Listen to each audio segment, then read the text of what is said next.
Hello, I'm Professor Rad, and today we're going to compare repeating and also some terminating decimals. So in example 25, it says to list the following decimals in order from least to greatest, so from smallest to largest.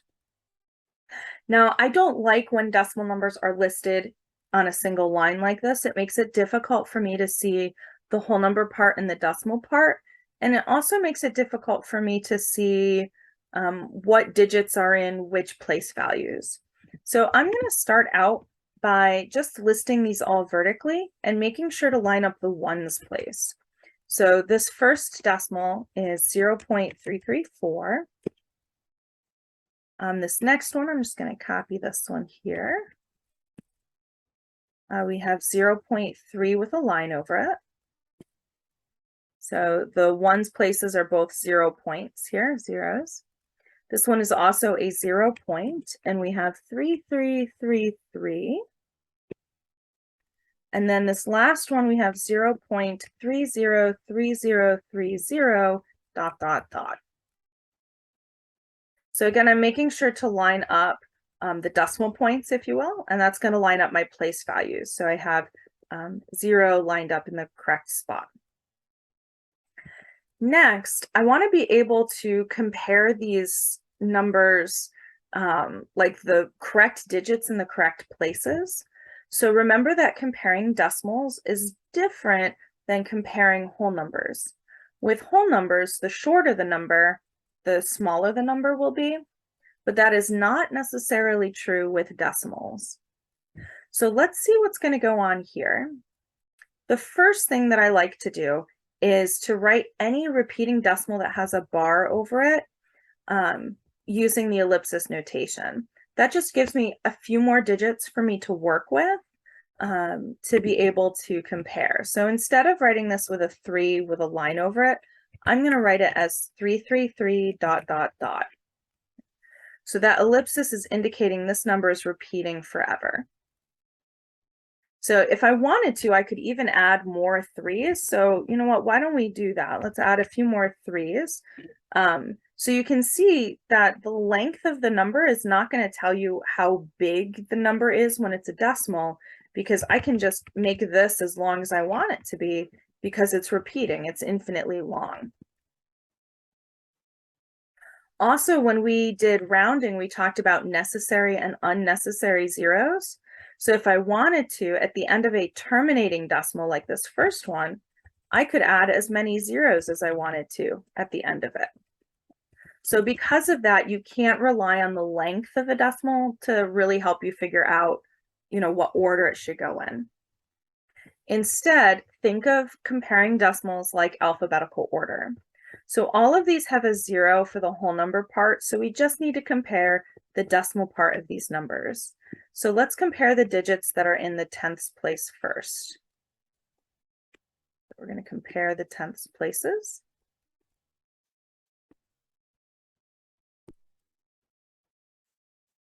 Well, that's boring. All of the digits in the 10ths place are all 3s. So that's not really helpful because those are all the same. Oops. So now let's go ahead and move to the hundredths place. So let's compare the digits in the hundredths place of each of these here.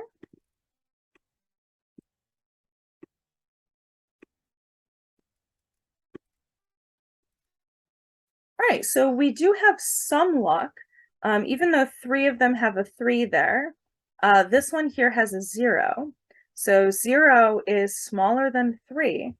So that means this number is actually our smallest number. So let me throw this one over here. So we know this is our smallest value. Now, the remaining 3 that we're comparing all have a 3 in the hundredths place. So let's go ahead and make these, oh golly, make these all blue again.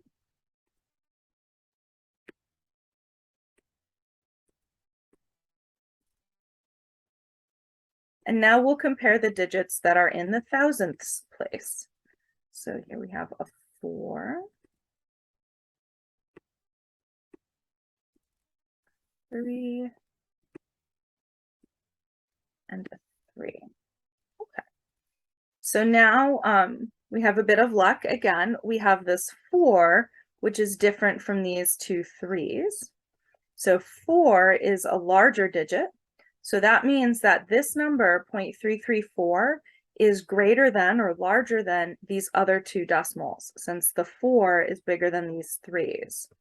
So this one I'm going to put at the very end of my answer because of that 4. Well, I apologize, my tummy just made a weird noise. You might have heard it. Sorry about that. Now these two numbers both have a 3 in this place, so that's not helpful. We're going to have to move to the next place value over.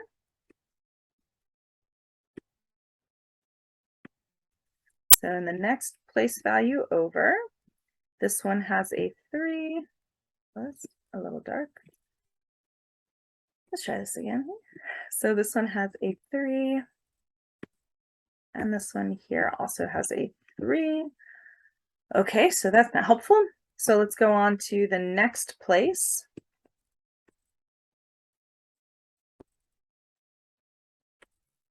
So this one is the repeating decimal, and it has a 3 there. And now we're kind of stumped because there is no digit listed here.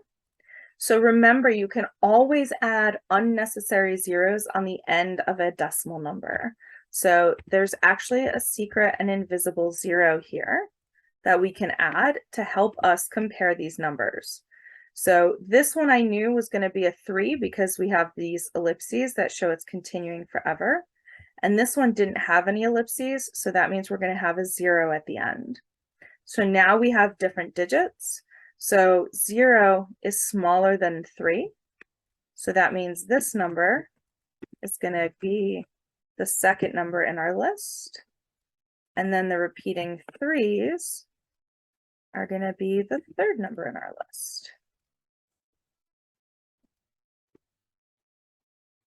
All right. So this is looking like our list. So we can do our comparison. So we have in the hundredths place, we have a 0 first, and then the 3s came after. In the thousandths, we have the 3s first, and then the 4s at the end. And then in the 10,000ths, we have the 3s. And then here we have a 0 followed by 3.